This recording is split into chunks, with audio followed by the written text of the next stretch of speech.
Aloha and welcome to Island Connections. I'm Ibrahim Aoude. Democrats 2008 is our topic, and we have three guests to help us discuss what's going on with the presidential elections and the Democratic Party these days. Richard Port, thank you for coming, and Elisa White and Bart Dame. So, I'm wondering what is your take, Richard? We start with you, since you're extremely close to the Democratic Party, both the national one and the state one, with what's going on with the Democratic ticket at this point, given all what has transpired. Well, we have a good ticket. We have an excellent ticket. The question is, can we counter the selection of a woman as vice presidential candidate on the Republican side? That seems to have brought a lot of enthusiasm that Obama had going into the Republican convention. We came out with a bounce in the Democratic convention, and we've seen that bounce drop. So we need to regroup, I think, but we have a great ticket. Great. Elisa, your observations on what's happening so far with the Democratic ticket? Well, I think what's really interesting is you referred to the bounce, and the bounce after the convention for the Democratic Party was excellent, yes. And as everyone notes, all the commentators note that once you bounce, that means you're going up and then you're going down. Okay, you don't need a degree in physics or anything else to understand that there could be a drop again. But the bottom line here is that the Democratic Party has to figure out a way to re-articulate its vision in a way that can counter the new surprise of Sarah Palin, dare we say her name, but we're going to say it here, I think, and figure out a way to actually contest what she stands for and what John McCain all along certainly has stood for as well, as far as public policy, and to get back on message without being distracted by this. But also you can't ignore the fact that she exists and the fact that she represents a vision that is actually quite frightening to those who certainly have supported Obama, and also we can say Hillary Clinton as well, who had supported her. Yeah, great. Bart, would you like to continue on with that? Well, I heard Obama being interviewed last night, and what he said is, these are bounces. There's a bounce after the Democratic, there's a bounce after the Republican one. He's confident that the fundamentals are such that the message that's being put out by Palin and by McCain will not be attractive to most voters. If voters actually think, do they want a continuation of 4 more years of the Bush-Cheney kinds of policies, and there's no policy difference that they've been able to find yet between Palin, McCain, and Bush-Cheney. If you want a continuation of Bush-Cheney, vote Palin and McCain. If you want to have something different, a more liberal, more humanistic, vote for Barack Obama and Joe Biden. And I think that in fundamental terms that should work. On the other hand, there are a lot of non-rational features in politics, and I don't know if Palin was in there so much to get the women vote as it was to charge up sort of the culture wars and bring back that kind of passion and get the base excited, because while McCain has moved to the right in his positions and in his postures, and where 4 years ago he was denouncing Falwell and those types as agents of intolerance, this time he's sought their endorsement and their embrace. And so, but Republican base thought of him as too liberal and not convincing enough, and so now Palin is in there in order to throw them some red meat, and she did that very effectively, I think. So they consolidated their base, basically. Okay. Yeah, I mean, just a note here, and this is what's really important as we kind of try to figure out what's going on. Cultural wars. I think the wars are starting already. Quite digital, I think. They're jamming us. Yeah, they're jamming our signal. We can't speak. But that's part of the discussion, too. But I think what's really interesting is, as you were noting, that, yes, McCain has certainly was considered, at least by Republicans and conservatives, as too liberal. And now what is notable is that you have this kind of reconstruction, a typical Republican and conservative or neoconservative appropriation of particular ideologies, ideas, and policies that traditionally had benefited or were meant to benefit those who were in line more so with the Democrats, at least in terms of remedying problems that had come out of conservative understandings of what policy should be. You know, an example is always affirmative action. I mean, just to use that as an example, you know, we know in the past 20 years we've seen Republicans kind of reconstruct affirmative action as anti-white racism. I think it's notable now that Republicans and conservatives have embraced feminism as somehow their own, and in that process, suddenly their candidate for vice president, Sarah Palin, any attack upon her is perceived as sexist. But of course, paradoxically, what I think is really interesting is that we see an example of, in that experience, the Republicans and conservatives embracing a type of affirmative action that was always their greatest nightmare about what affirmative action was, that kind of myth and folklore that, you know, been talked about for years, of the unqualified person getting a high position and going out there and achieving in the world. That's what affirmative action does. And of course, I mean, the data show us that that's not the case, but that's part of the story. Right. And here they've done it, actually, in Sarah Palin. And not only is it about going into a law firm or a corporate industry, it's about potentially becoming the president of the United States. So it's a bit absurd in its paradox as well. Yeah, and it's interesting with Palin, they try to hit so many bases at the same time, which is her husband is a proud member of the United Steelworkers of America. So like now the Republicans are pro-labor. I mean, you know, can you imagine that? And also the woman issue, and then indigenous issue, because her husband is part indigenous, and so on. Yeah. So they hit all these things all together, which is rather, you know, talked about the absurd. It's theater of the absurd, actually. Yeah. Let's watch a segment of an interview I did with Ira Roter, professor of poli-sci at UH, and then we can discuss more. It's about 2 minutes 45 seconds, but it's worth watching so we can comment on it. So the conditions are so ripe for change. And we have this extraordinary agent of change called Obama, which, you know, he's not creating something, he's working off of this context, but everybody sort of misses the point that he has the best grassroots operation we've ever seen. I mean, if they can take on the Clintons and beat them, barely. So you've now got a different kind of organization. And so that's so Obama's riding on that sense of discontent, but they have the most masterful kind of grassroots organization, and that's the one that I pay more attention to and hope that they can. Also, the country is divided in many ways, this red-blue thing, but there's really people living in the past, and I think McCain really personifies.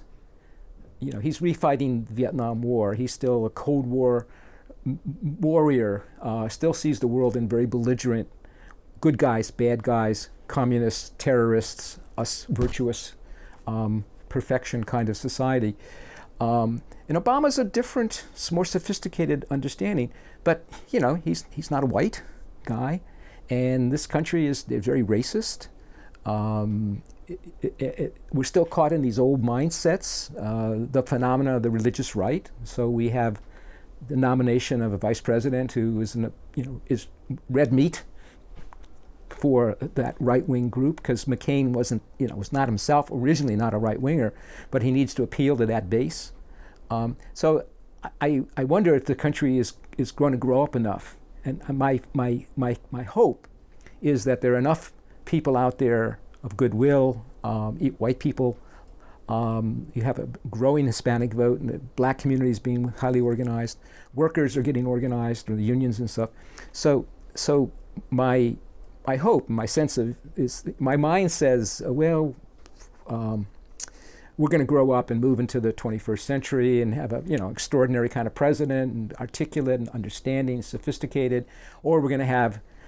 But my fear is that the McCain, the right-wing guys, the neoconservatives, McCain's advisors, his foreign policy advisors, are out of that same Rumsfeld, Cheney group. I mean, he just has this mentality. He's surrounded by lobbyists. McCain, it's the old establishment. He's a somewhat different from Bush and Cheney, but he's still part of that same larger box of things. Well, I mean, just wanted to play that so we can have also a lot of stuff to discuss, some of which we have already talked about. But Richard, would you like to Well, I agree comment? with, I think his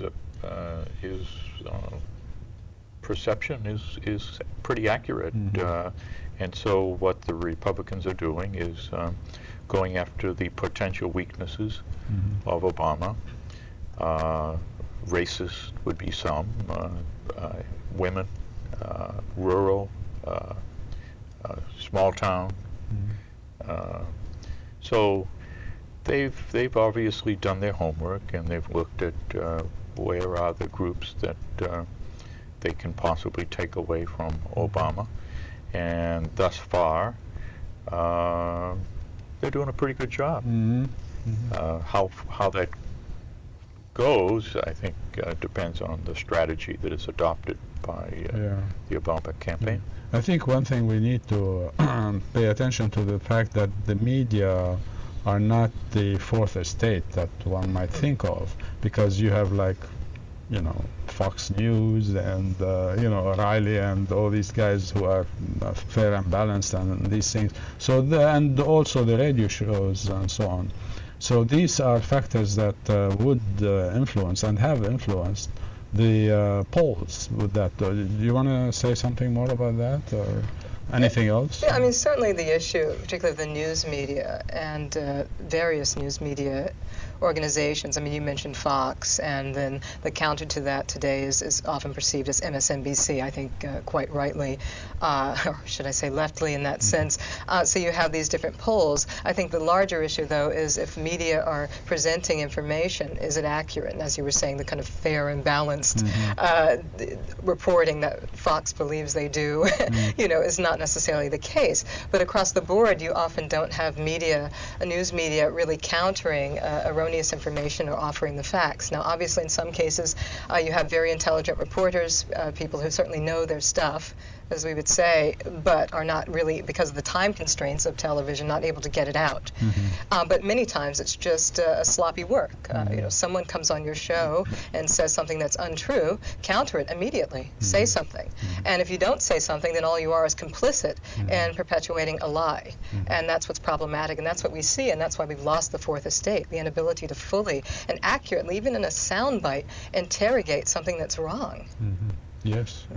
Bart, anything? Well, I mean, I just a short while ago, it was easy for us to say the corporate media, was all on the wrong side. I mean, I would have objected to your statements about Fox being the problem. Fox is just the most extreme example, but CNN followed the same model and stole it. But MSNBC, right? Phil Donahue had a great show on there. It was the best show they had, highest ratings. They got rid of it as they were heading towards the war. But more recently, MSNBC has been moving to a more liberal direction. Even Dan Abrams, who had been trying this right-wing shtick for a while, then tried to soften it up and become a little more. He's gone now. Rachel Maddow, I think, has replaced him fully. Rachel Maddow is a heck of a change. Yes. Now, she after the Palin thing, she said, the newspapers talking about the speeches from McCain and Palin said that they stretched the facts. I think we should talk plainly. They lied. What they were doing was lying. They were telling lies. See, now that's a different kind of objective thing, but it still is Sumner Redstone and Viacom that own that network. Absolutely. And so I don't know if this speaks to just the fact that there's a market now that's craving in the population, craving this kind of news and responding, and therefore there's a market that can be sold to, or whether there's a crack in the corporate media where there are corporate types who are willing to line up with the Democrats as a correction against the extremist policies of the Bush-Cheney gang. That I don't know. Probably a bit of both, I would say, Yeah, I wouldn't be so positive to even say that they're interested in correcting anything. I think you can appreciate that. But certainly it's advantageous of the market. But that tells you, obviously, about the larger sensibilities of the American public. People want some information, and they want it intelligently presented, but also with a bit of humor, perhaps. And Keith Olbermann does that, and Rachel Maddow does that, and still you have Jon a market. Stewart. And Jon Stewart, and Colbert, the world of comedy, and Stephen Colbert. It's always interesting. The world of comedy is what gets the truth out. Okay, so let's watch another segment. Monisha Das Gupta, one of our professors at Ethnic Studies, And she talks about what really impressed her in the Obama talks and speeches. The norm, that our norm is to see a white male up there, and nobody would ever ask that same question of a white candidate because whiteness is so invisible. But on the other hand, I was just thinking, okay, so if Obama does get elected president, how do we teach race and ethnic relations in the U.S., right? I mean, because then this colorblind discourse that we have today that has brought us to this point of, conservative politics, especially what we saw during the Hurricane Katrina, where people were just like, well, racism is in the past because we've reached the colorblind age, and Condoleezza Rice, we have Colin Powell, Condoleezza Rice, and Clarence Thomas, right?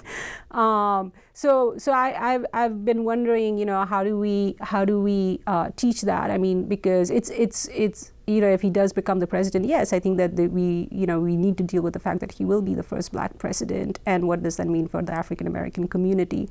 But at the same time, would we then not be able to talk about racism because now we have a black president and he has world recognition? So I think that would pose some interesting challenges in terms of how the racial discourse in this country is going to be reconfigured. Yeah, I mean, that was interesting, but what I'd like to do before we open it up for a discussion, because it's kind of connected with another segment I want to show, Noel Kent, another one of our professors, talking about how Obama is being painted by the Republicans, by the right wing, and so on. We'll watch that, and then we go from there. Obama is being painted and demonized by the Republicans as a dangerous radical.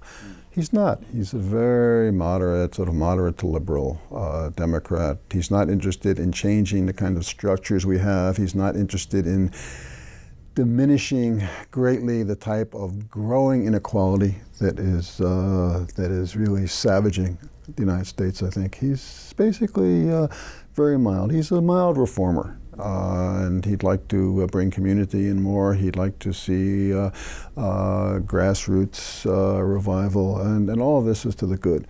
I think he'll probably appoint much better judges to the Supreme Court than McCain will, and safeguard our constitutional rights in ways that McCain might very well threaten. And that's one of the things I fear about McCain, that he's a real wild card, and this country could become much more repressive under his rule.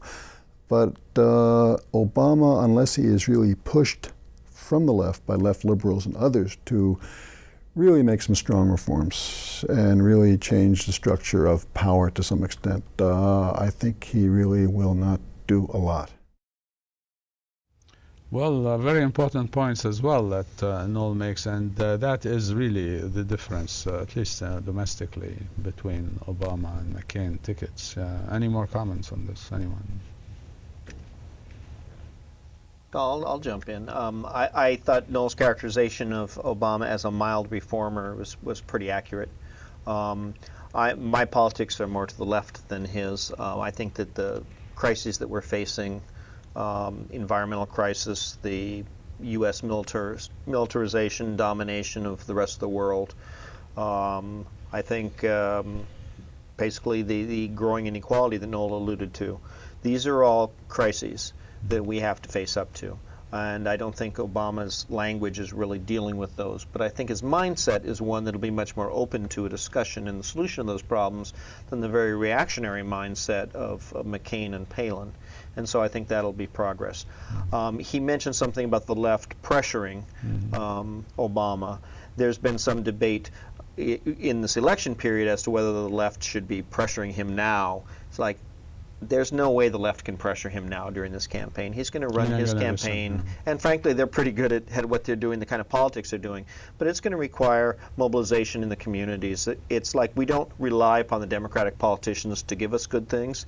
Maybe it'll create the conditions. If we organize in the community and we demand good things, they may be more responsive, use a little less tear gas and fewer clubs than the Republicans would. So I think that's going to be optimistic if Obama's elected. Yeah, anything? Yeah, I mean, when Noel's talking about the fact that McCain is a wild card and that it is quite frightening, that's significant. And I think if we look at the fact that who's going to actually protect us, that's the dominant discourse, who's protecting America. We know that at least Obama is able to understand that the job is not going to get done if you're not able to work with individuals across the aisle, as it's discussed, but also even referring to what Monisha was talking about in the context of workers globally, also in the case of protection, meaning being safe in these kinds of discourses. That also involves working with individuals, sitting down at a table and talking, and we don't get that from McCain, and it is quite frightening because we see that it's not going to work out well. But the key is, can Obama fully articulate that to the American public? And that gets into the area of whether he's perceived as mild. And yes, he is moderate. He is moderate to liberal. And I think I'm always surprised that individuals think he would be a bit more radical. But often, obviously, it's part of the Republican strategy, and quite frankly, it was also something that worked very well during the primary season. The Republicans have kind of taken up what Hillary helped to advance, which is actually kind of problematic, the issues that she brought forth, and painting him as an elitist and so forth, or as otherworldly, or possibly a Muslim, not that there's anything wrong with that, these kinds of discourses. So we still see that. But all the same, yes, we've got a wild card issue versus someone who might, as is noted, get the job done, or at least lay the groundwork, rather, to get things done. One of the problems that is troubling is that McCain's people have decided that this campaign is not going to be about issues. It's not going to be about the economy. It's not going to be about the deficit that is going to drag down children and grandchildren in the future. It's not about the 48 million people who don't have health care. We've gone through Gore, we've gone through Kerry, and Obama is going to have to find a way to get the American people to understand that 4 more years of a Republican administration will be dreadful for the American people. And unfortunately, so far, that's not registering. Yeah, that's like you make a similar point earlier, but also talking about the bounce. I mean, and that's why the bounce goes up, but has to go down, just like a surge. A surge goes up and then comes down.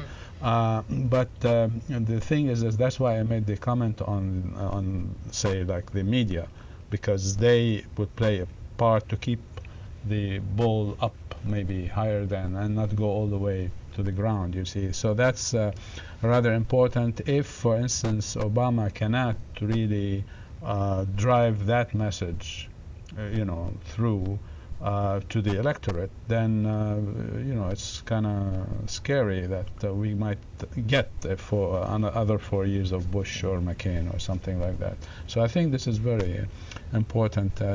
But I see also that a lot of the young voters, or the people who were all for Obama first, and then they started being critical of him. You can see that at the DNC, in terms of criticism and demonstrations and so on and so forth.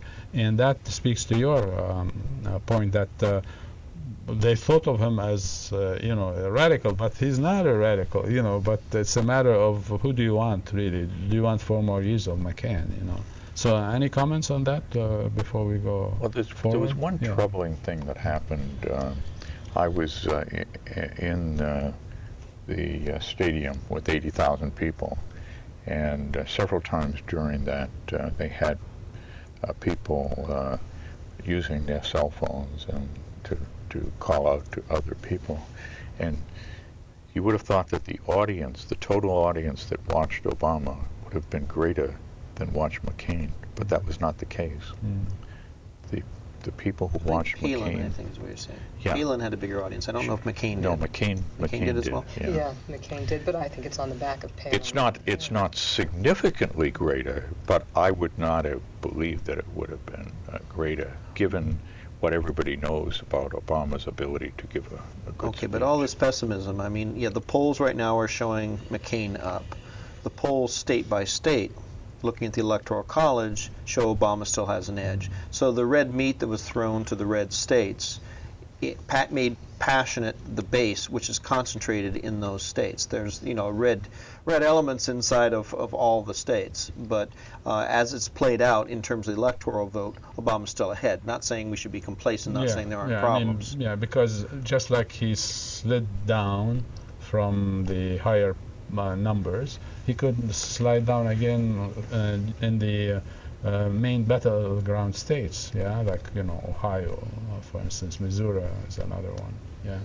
Yeah, I mean, in some cases we're looking at a dead heat. Right. I mean, not to be pessimistic. I mean, I think we have to be optimistic and understand that what happened with last week with the Republicans was certainly about Sarah Palin, and we'll see changes after this subsequently as more things come out about her and people are more aware of her. But that aside, I think the larger issue is that we mustn't be so complacent or believe that what happened a few years ago, 4 years ago, and before that and so forth, it won't happen again if we don't really get a larger difference in between what McCain is reading as and what Obama is. If it's that close, we do have to be fearful, but fearful in the sense that we to energize you to to be energized and to be aware. You know, don't wait until the day after. Right. Okay, don't be tearful that sad week of November when things don't work out by the end of the week, but be aware. You know what's going on. Yeah. That's important. Ira, in another segment, made similar points to what we have been talking about, but it's worthwhile listening to that. He has a strong instinct to accomplish things. He must be much more pragmatic, to work with people. I was intrigued with the line he had, which was about drilling. Originally, he said, well, drilling, he was opposed to it, and for all the good reasons. But then he said, well, but he's agreed to a compromise bill coming out of Congress, which will allow some drilling to be begun, but also because it includes within it, tax credits for renewable sources and stuff like that. So he's I think more instinctively a compromiser, which is probably the essence of politics, rather than being an ideologue. I think that his position on healthcare. Everybody understands that the single-payer health program is the only way to go. But his proposal is fairly modest. It's not like just getting rid of the individual private corporations who are doing the health system. He's sort of aware of he's going to have to, half a loaf kind of solutions, 3/4 of a loaf. I know his policies on energy and global warming. The guy who's in charge of it is a guy who's a negotiator.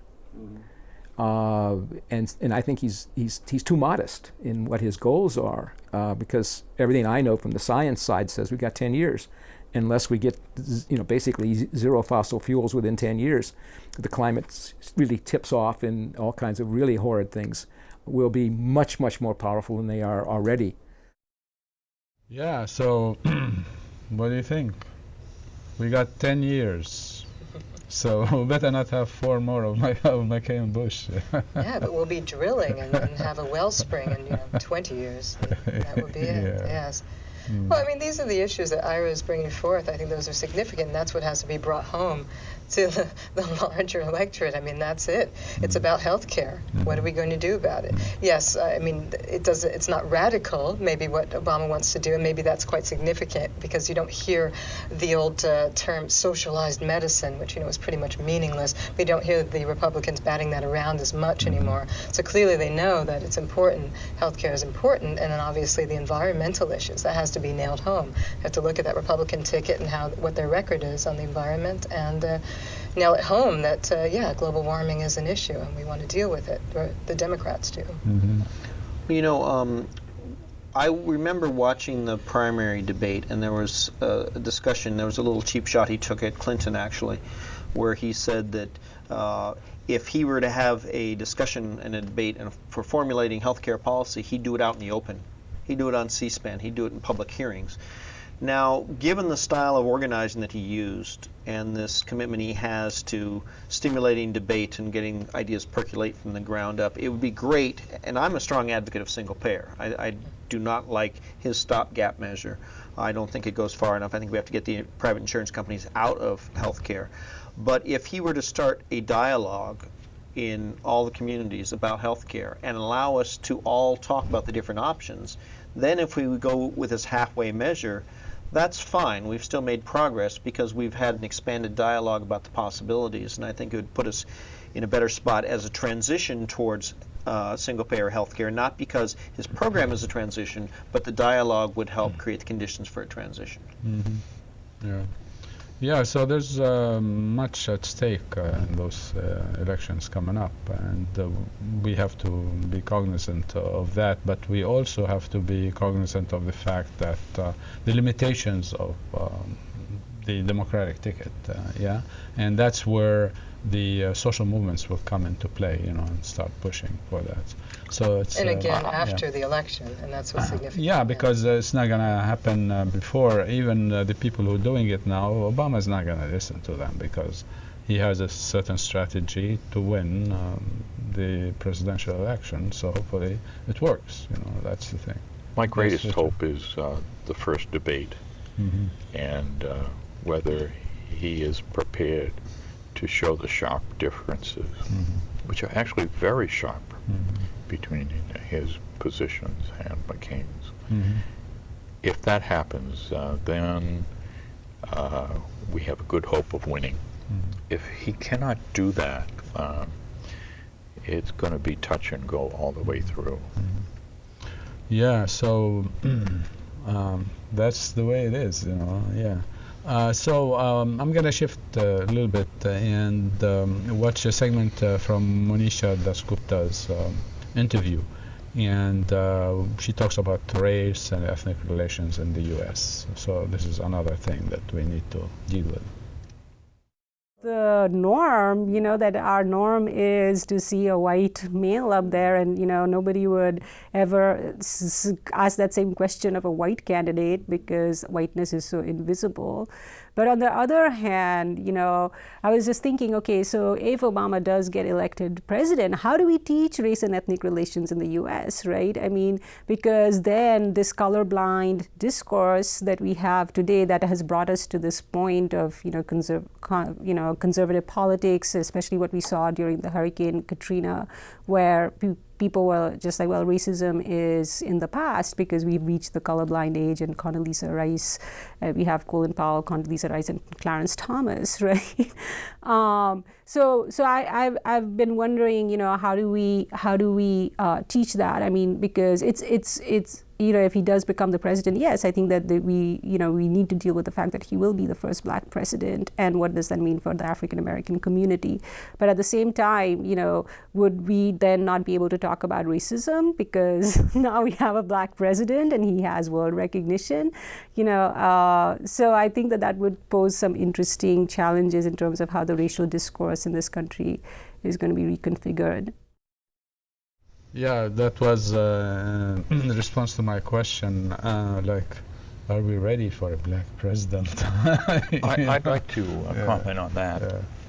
I was on a bus from my hotel in Denver into the convention center, and I was there with several black delegates, and I was talking to a young lady in her 30s about being in Georgia at the time of Rosa Parks, when she was in Alabama, and talking about, you know, white drinking fountains, colored drinking fountains, white restrooms, colored restrooms, white waiting rooms, colored waiting rooms, et cetera, et cetera. And as I explained that to her, there were several older, my age, older people, and they said, "You know our story. I want your picture. I want to take a picture with you." But the point was, "You know our story." That's the wording she used, and I'm not sure that if we're ahead by 3 points and it's like 46-43.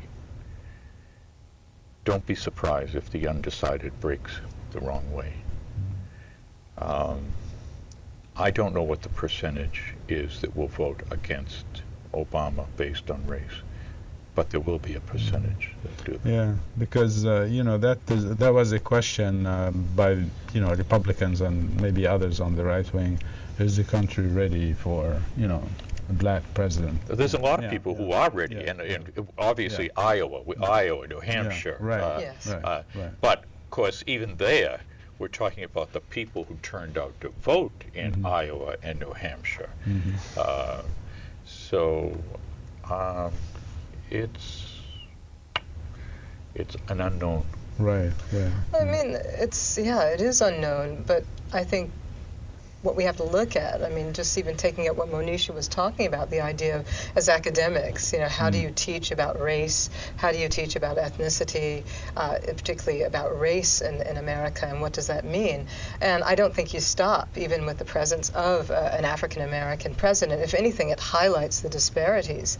And of course, it speaks to an intersection of class and race in the society, but if anything, it doesn't get erased. And even the notion that Obama becoming president, hopefully, that doesn't create a colorblind society, because even the term, as we would be discussing, is problematic, because colorblind means that there are certain individuals you can't see, or there's a particular value associated with them that's negative, therefore you don't see their color. I think if anything, we start to see color through Obama in a different way, and see ethnicity in a different way, and start to understand about opportunity, about public policy, about those who have advantages and those don't, based on those experiences. And that's what shifts in terms of our discourse. It becomes, if anything, in sharp relief, the disparities and racism. But yes, generationally, I think that's so important to consider the fact that as we go to the vote, even as African Americans said, our story, there are also going to be European Americans who say, ooh, he won't know our story. and they're going to be very quiet about it, and they're going to tick that little McCain-Palin box. And hopefully that's not the case, but we have only a few more days to make that not so. Yeah, it's interesting also in his campaign, Obama, he always tries to show that he's also half white, I mean, through his raised by his grandmother and father, and stuff like that, which means he's sensitive to what's really going on subterraneanly in terms of politics and society. Yeah, I mean, it's also extremely problematic. If anything, the idea that anybody's a percentage of anything is obviously, as we know, biologically unsound. It's not logical. And the idea, always that idea of, he's half black and half white. And, most African Americans are also of European descent. So it's just always kind of absurd, that we look at this. But yes, obviously he knows that somehow that will tweak something, and white voters will say, okay, part of him is like me. Yeah. What do you know? And as educators, of course, we're going to have to start to explain, well, what do you mean by that? On a high note, as you know, Jesse Jackson ran for president. I ran his campaign here in Hawaii. And he could never have been elected president. And yet now we have this young man who conceivably will become president. And the generational difference and the number of young people who got excited by Obama, I'm just hoping that they're still out there and that they're working and they're signing people up. I looked at I think it was today's newspaper that said our electorate is up 6%. Now I thought to myself, that's good, but shouldn't we have been even higher? Actually, it was Big Island was up 6%. Statewide, it was 2%. So that's in a way is kind of small. Well, we have a problem here, right? Tapping into the Obama enthusiasm. The local Obama campaign has no money, and the national Obama campaign is saying basically, we know we're going to do it in Hawaii. It's either going to be 55-45 or it's going to be 75-25, but it doesn't make any difference. So we're not going to spend any money, and they're using the local volunteers to call into Nevada. So that's right. That's a little bit tough, and the local Democratic candidates haven't been able to get much of a bounce out of it either, because we were hoping there'd be massive canvassing with all this Obama energy, and then down ticket candidates would go along for the ride, and that's not happening either. Yeah, in terms of teaching, etc. I mean, the thing that I was talking with Monisha about in terms of how you look at society in a multi-dimensional way and then deal with class more then that's your point. So this is a good segue into the next segment with Noel Kent, when he talks about how we have runaway inequality at this point. We have runaway inequality at this point. We have the top 1% or 1/10 of 1% of the country is, at this point, owns more and more and more of America. The pie is being distributed increasingly unequally. And I think what we're going to have at some point is the rise of class politics in this country, because that has to happen. I mean, this cannot go on forever. I mean, the blue collars and people at the lower 50 or 60% of the population, as they begin to suffer more and more, and we see with the subprime mortgage collapse, we see those are the people, working people, are really being the ones who are being savaged. There's got to be a rise in class politics at some point. Yeah, so the question of class politics, I mean, what do you think about Noel's idea, a rise in class politics? Well, there's tremendous inequality, and there's no doubt about it. CBS tonight ran a special on how Obama's and McCain's economic plan would affect people in different income levels. And the one they took somebody who was making $233,000, and how it was a relatively small loss in their income, but they were scared because if they go over the $250,000, it could affect them. And their reaction to me was not good, And then they interviewed somebody in the 40,000, a family, 40,000, and they were going to gain, I think, $500 under Obama's plan, and they were sort of saying, well, is that really enough? And in a way, I can understand that, but it's interesting. You would think that people at the 233,000 would say, well, if we as Americans don't all move ahead, that creates a problem for the entire country. But people are not, a lot of people are not seeing that. It's how it affects me. Absolutely. There's an awful lot of selfishness, actually, I think. So that's the socialization that has been occurring over, like, I don't know how long in this country. I mean, individualism, So anyway. I mean, it also cuts across that race issue that we were talking about. And again, we'll see individuals voting against their interests because of race, and that consistently occurs.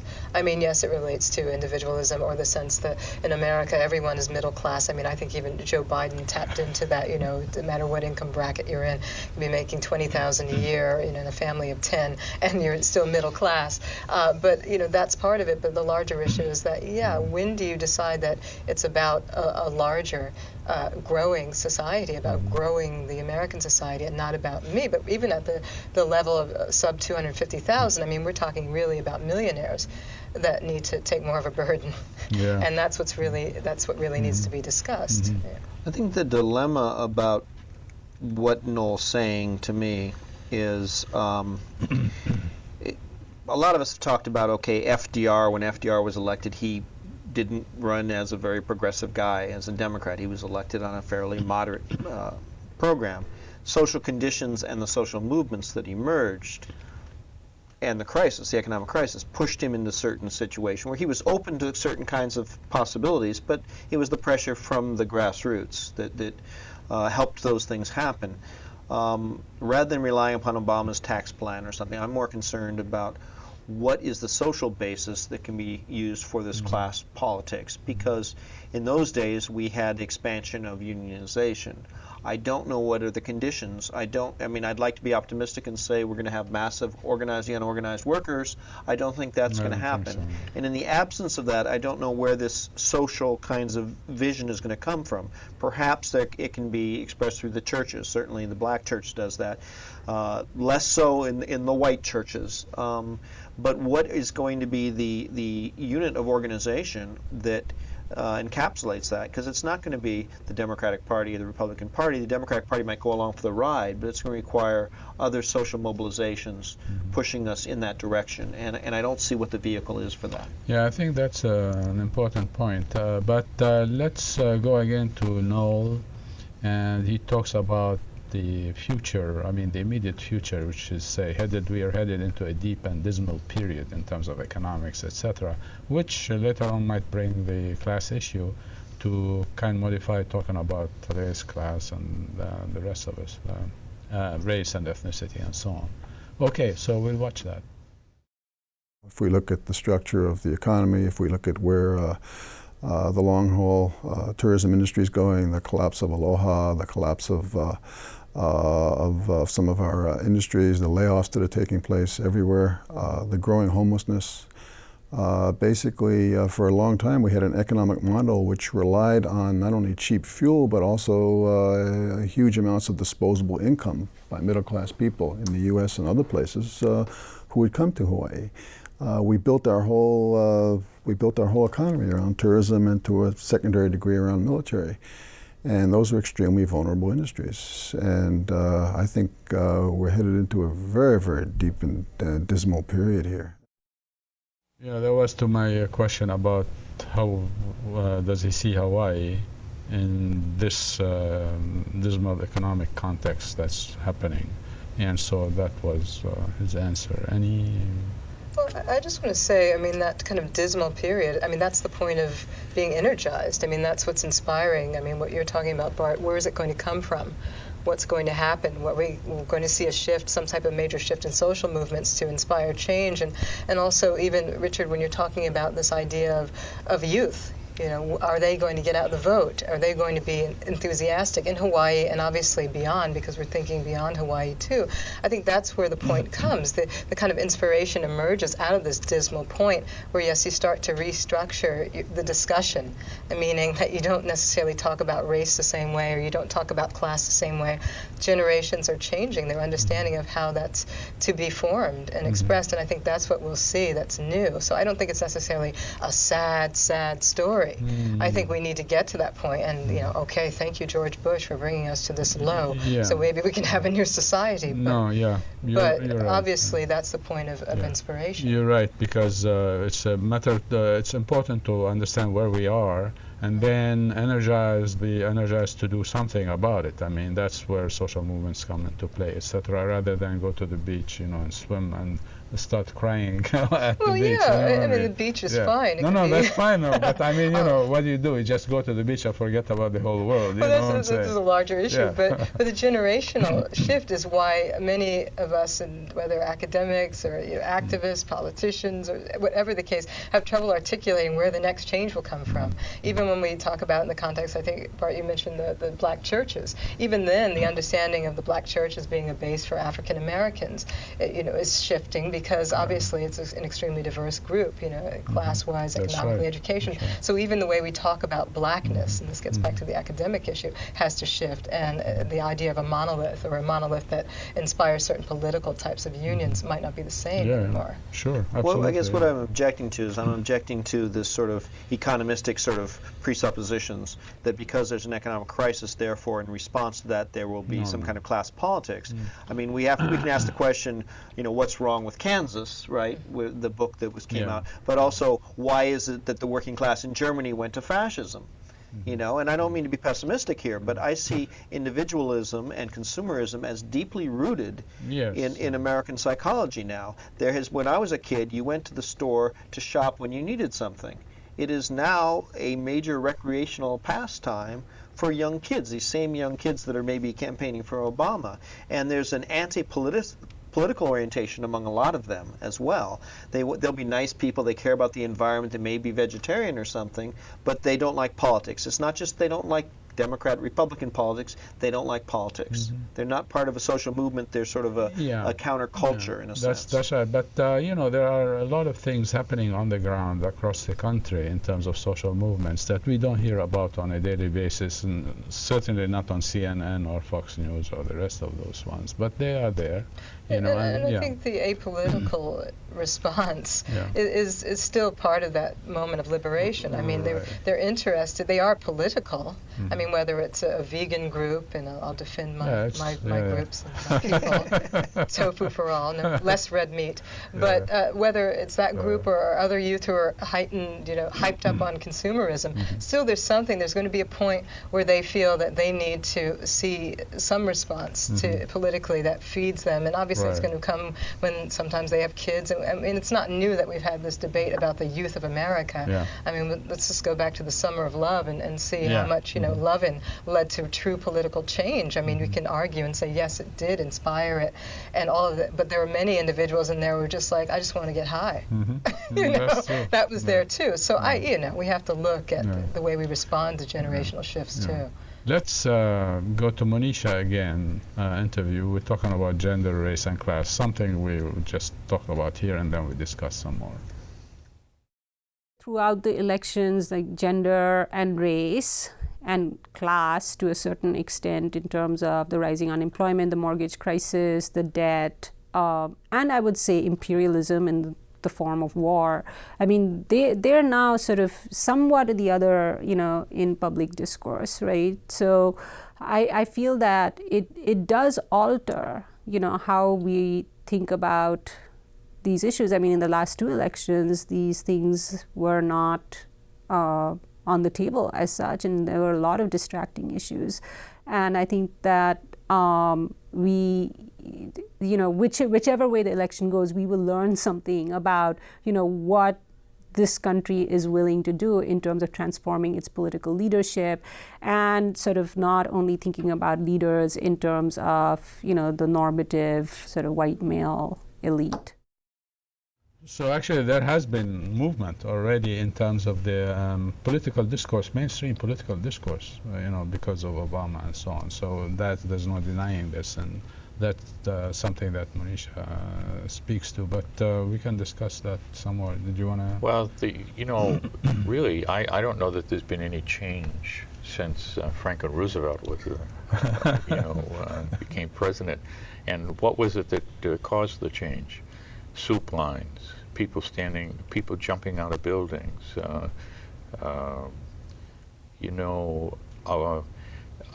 As I said earlier, economic issues right now doesn't seem to, at least now, as bad as it is. You would think that the Democrats would be 10, 15 points ahead at this point. Each day in the last week, we've had several major dysfunctions of our economy, and yet it's not bearing fruit. So I think it's going to have to get a lot worse, and it better do so in the next 6 weeks, 7 or 8 weeks, or we're going to see 4 more years.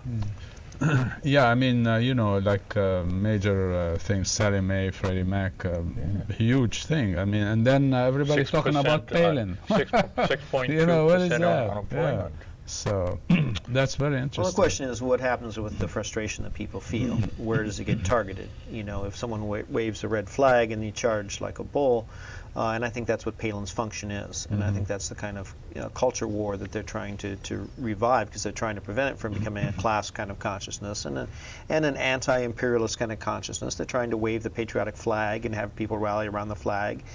They haven't trotted out the gays, I don't think, yet this election cycle. But that's the way they're going to run the campaign. And that's what I get worried about, is every 4 years we have this opportunity, but if they can just sneak it by, then it's like our options seem to be like closed off for the next 4 years. And that's why I think it's important to put a lot of emphasis on the grassroots mobilization, although recognize it does make a difference of who's at the top and what laws are imposed on us. She did go out against gays, by the way. Yeah. Oh, she did? Oh, yeah. Yeah. So Monisha has a point on the question of protest. before the elections. So we'll watch that. It's short. There were anti-war protesters at the DNC. There were people who were saying, look, the most pressing, the most radical issues are not being discussed, and why. And, Obama sent out his representatives to talk to these people, as opposed to, getting the city to crack down and throw people in, jail, and then having them become felons, and, which as an immigrant is very, very disturbing to me. The approaches are different, but war is certainly not off the table. Anything on that? Anyone? Well, I think obviously there's a historical precedent here in thinking about conflict at the Democratic convention. There's a lot of discussion about, are we going to have that moment, with Kennedy, is this going to be 68, what's going on, what's going to happen, all of these kinds of things were there. So I think that had an impact on the approach to the dealing with those who were protesting. But obviously when we saw the Republicans as well, there was protests, and we got shots of people being pulled out, but not extensive coverage of that. There seemed to be a focus not on those who were protesting for either convention. And this is back to the media, of course. It's about what gets covered. It was really about what was going on in those halls for many. But yeah, the protesting was there. The engagement just depended on what you wanted the outcome to look like. Yeah. But you mentioned that the media wasn't really focusing on it. I was following on Democracy Now! and other sources on the blogs and things, seeing all the pictures. I also had a friend, a sometime roommate, who was down there with a vegan group who was doing acting and for environmental stuff, and he took fabulous photography. But the Democrats dodged a bullet on this Iraqi veterans group. There was a large march of thousands of people that marched on the Pepsi Center, and it was led by 50 veterans in uniform, marching in formation at the front, and thousands of supporters behind them. And they marched up to the Pepsi Center, and they said they wanted to meet with Barack Obama. The leader of that group said, I want to go in there, I want to play taps from the podium for my fallen comrades. I want him to commit to pulling the troops home and taking care of those of us who have come back. And we're going to stand here. They said, and the police announced, we have been authorized to use tear gas. On the third warning, we will pepper spray you. And they said, we just came back from Iraq. We're going to stand here until we're able to talk to Barack Obama. And they assumed, at ease posture. And it was a tense situation. And they didn't just dodge a bullet. The Obama people sent somebody out to talk with them and diffused it. But there was repression that was ready to be used, and the Democrats were willing to use it. Right. So let me go to that, because it's a segue to the last interview with Noel, the last segment. Let's play that, because it talks about we are all prisoners of that particular situation, which is the context in which we are in. Well, we're all prisoners of this national security system that we set up years ago. And we have a national security state in this country in which the military is incredibly powerful in the defense industry. And that's something that really has to be grappled with at some point. Obviously, Obama's not willing to do that right now.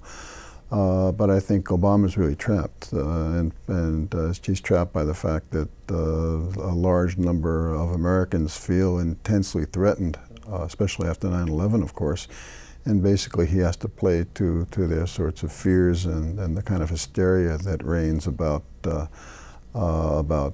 Muslims in general and about people from the Middle East and all of this, some of which has a racist undertone, some of which is the sort of traditional American sense of superiority. We're flat out of time, I'm told. Thank you very much for coming, and thank you for the viewers. See you next month.